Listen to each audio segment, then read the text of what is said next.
광주 도시철도 2호선의 운명을 가를 공론화 토론이 임박했습니다.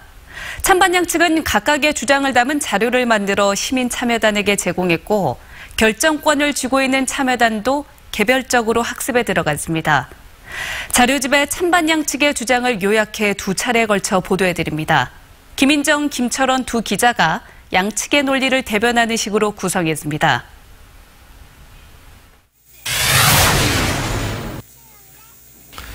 광주시가 계획 중인 도시철도 2호선은 달랑 2칸짜리 초미니 경전철입니다.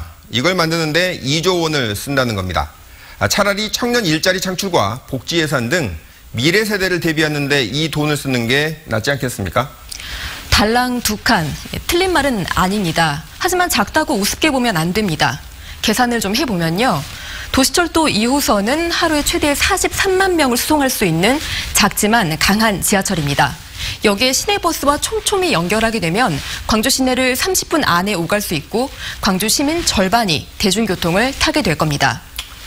하루 43만 명 수송이라는 건 터무니없이 부풀려진 계산입니다. 일단 차량 2칸의 좌석이 총 36개뿐입니다. 서서 타는 사람까지 승객을 꽉꽉 채워도 탈 수 있는 정원이 153명이거든요. 무슨 수로 43만 명을 실어 나른다는 거죠? 국토부 가이드라인을 기준으로 계산해 봐도 아무리 많아야 14만 4천 명으로 추정되고 있습니다. 매일매일 43만 명이 이용할 거라고 말한 게 아닙니다.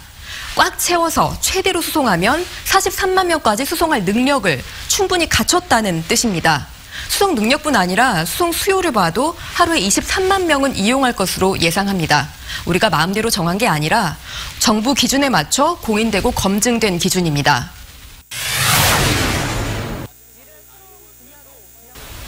도시철도 2호선을 건설하면 지역 경제에도 도움을 줄 수 있습니다. 사업비 2조 원 가운데 60%, 1조 2천억 원이 일단 국비로 지원이 되고요. 건설을 안 하면 이 준다는 돈을 날리는 겁니다. 경제 유발 효과도 아주 큽니다. KDI는 생산과 부가가치 유발 효과가 전국적으로 4조 7천억 원, 광주에서만 2조 6천억 원에 달할 것이라고 예측했습니다. 방금 말씀하신 건 면밀한 검증이 필요한 주장입니다. 1호선 운영 적자가 연간 500억 원이고 여기에 2호선이 개통되면 운영 적자가 1,300억 원에 달할 겁니다. 1, 2호선 운영 기간을 20년으로 가정하면 누적 적자가 3조 원이 넘고 30년으로 가정하면 4조 6천억 원입니다. 경제 유발 효과를 이 적자가 압도하게 되는 겁니다. 하지만 역세권이 만들어지면서 생기는 부수적인 지역 경제 활성화도 있지 않겠습니까? 2호선 노선 주변으로는 대규모 주택 단지가 있고 주변 상권이 형성돼 전철이 생겨서 만약에 유동인구가 늘어나면 새로운 역세권이 생길 겁니다. 그런데 실제로 역세권이 생겨야 그 역세권 효과라는 게 발생하지 않겠습니까? 역세권은 지하철의 수송 비중이 20%는 돼야 만들어지는데 2호선 수요 예측을 보면 수송 비중은 10%에 불과합니다. 게다가 사람들이 오래 머무는 게 아니라 잠시 대기하는 저심도식 정거장인데 어떤 역세권 효과가 있을까요?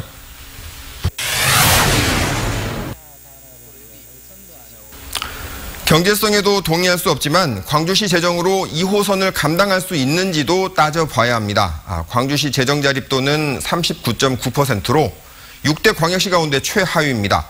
그런데 2호선을 건설하려면 정부가 60%를 대준다고 해도 광주시가 8천억 원을 추가로 투입해야 합니다. 분명히 재정 건전성이 악화될 겁니다. 재정 자립도만 봐서는 안 됩니다. 재정 건전성을 따지는 핵심 지표는 통합 재정 수지인데 광주는 6대 광역시 중에 3위입니다.